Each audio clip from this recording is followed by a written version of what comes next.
So why doesn't a narcissist emotionally react the same way that you would in a situation where an emotional reaction is justified, whether that's happy, sad, angry, mad? Well, because they don't have empathy.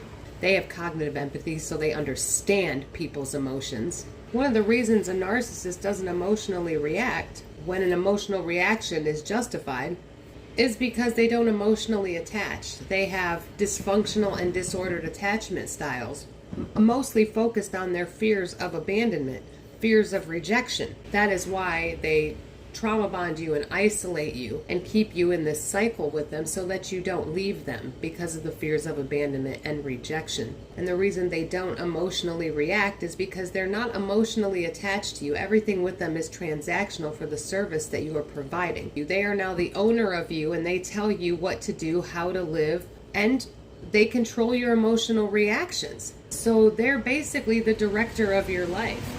They tell you how to behave, how to live. When you are no longer performing according to your role, you get discarded and you get replaced with someone that the narcissist thinks is going to be a better service provider than you, fill that role better than you, give them a better resource than you. Usually that just means that the person is unaware and easier to manipulate, and that goes through the same cycle over and over and over. So when you're wondering why the narcissist doesn't seem hurt or upset that you two aren't speaking, or that you're fighting, or maybe that you're currently separated, why doesn't the narcissist seem to care? Why doesn't the narcissist seem to miss you? Why aren't they crying? Why do they look okay?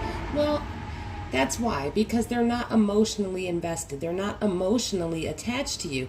So when you guys break up, when a narcissist discards you, or you finally leave them because you can't take the abuse anymore, you're not going to see them depressed and moping around, because they don't feel sad that you're gone.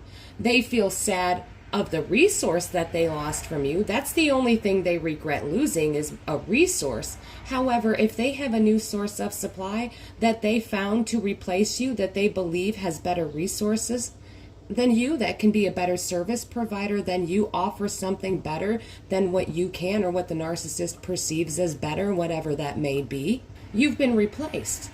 So they're busy with somebody else getting that new resource that they believe is going to be a better source of supply than what you could ever give them. And that is why they don't seem sad or depressed or miss you or hurt or feel any type of way, emotionless really, is because they're not emotionally attached to you. They have dysfunctional attachment styles. And the only time a narcissist will give you any form of emotion is to manipulate you, and that has to do with the fact that narcissists believe that emotions are meant to manipulate. They use your emotions to manipulate you, so they believe that you are going to use any form of emotion they may have to manipulate them. Because again, narcissists think that everybody thinks like them.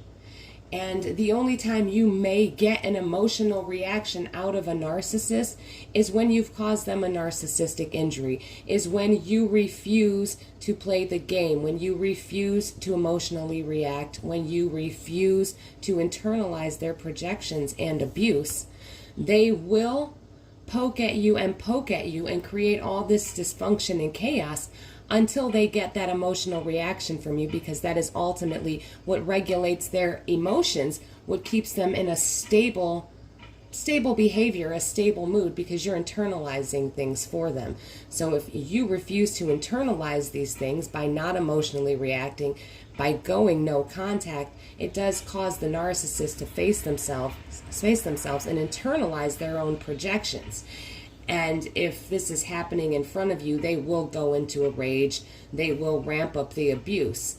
However, in front of everyone else, they'll never show that, because you're regulating their emotions. Someone somewhere is regulating their emotions, or they're using unhealthy coping mechanisms to regulate their emotions while they try to secure a source of supply that will internalize things for them. Another main reason that a narcissist does not give you any emotional reaction or any emotional investment like they did during love bombing is because it is meant to devalue you.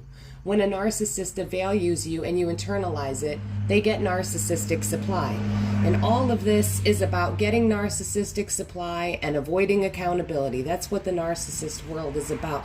But that is because they simply see themselves as the director of a show, and we're all characters that they cast in their show, in their play. So they're not emotionally attached to you. If you can't fulfill your part as it's feeding their disorder, and you're not here to feed any narcissist disorder. So you remove yourself permanently, and it's a very difficult decision to make, especially when you've spent so much time, because you are emotionally invested. And now we're back to the beginning as to why the narcissist doesn't seem to care, doesn't seem to emotionally react where an emotional reaction is justified. Oh my gosh, we broke up. I'm sad, let's cry. And the narcissist is like, all right, bye. Because you're internalizing everything. They don't have to feel anything. You're doing it for them. You believe it's all your fault. And if they don't give you any emotional reaction, don't give you any signs of anything, it devalues you. And you then internalize that more. Oh my gosh, why aren't they emotionally reacting? Why don't they seem to care? To devalue you, which ultimately gives the narcissist more narcissistic supply, which is giving that hit of dopamine, which is feeding their addiction. I really hope you all enjoyed this episode. Thank you so much for listening. Thank you for the support. Stay safe, stay strong, and keep getting the knowledge. You are all going to be amazing.